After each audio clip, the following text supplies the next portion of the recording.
તો નીટ પરીક્ષા રદ થવા મુદ્દે શક્તિસિંહ ગોહિલની પ્રતિક્રિયા સામે આવી છે। સરકારની નીતિઓ પર ઉઠાવ્યા સવાલ। યુવાનોની મહેનત સાથે મજાક બંધ કરો, પરીક્ષા રદ થતા વિદ્યાર્થીઓના હિતમાં ન્યાયની માંગ કરી છે। સરકાર પરીક્ષાઓની પવિત્રતા જાળવવામાં નિષ્ફળ રહી છે। શક્તિસિંહ ગોહિલની આ પ્રતિક્રિયા સામે આવી। પેપર લીક પાછળ મોટા માથાઓનો હાથ હોવાની આશંકા છે। ન્યાયિક તપાસની કરી છે માંગ।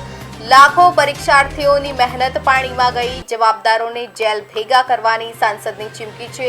શક્તિસિંહ ગોહિલના પ્રહાર બાદ પેપર લીક મુદ્દે રાજકારણ તેજ બન્યું છે। નીટ 2026ની પરીક્ષા રદ કરાઈ છે। 3 મે 2026ના રોજ લેવાઈ હતી આ પરીક્ષા।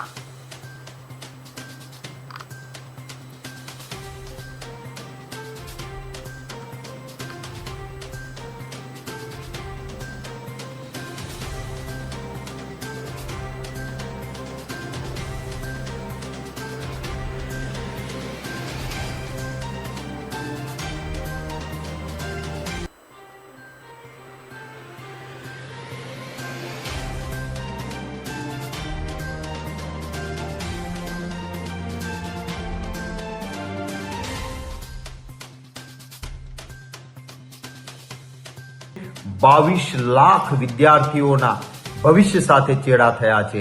અભિનંદન આપીશ અમારા NSUIના મિત્રોને કે એમણે રોડ પર ઉતરીને આંદોલન શરૂ કર્યું છે।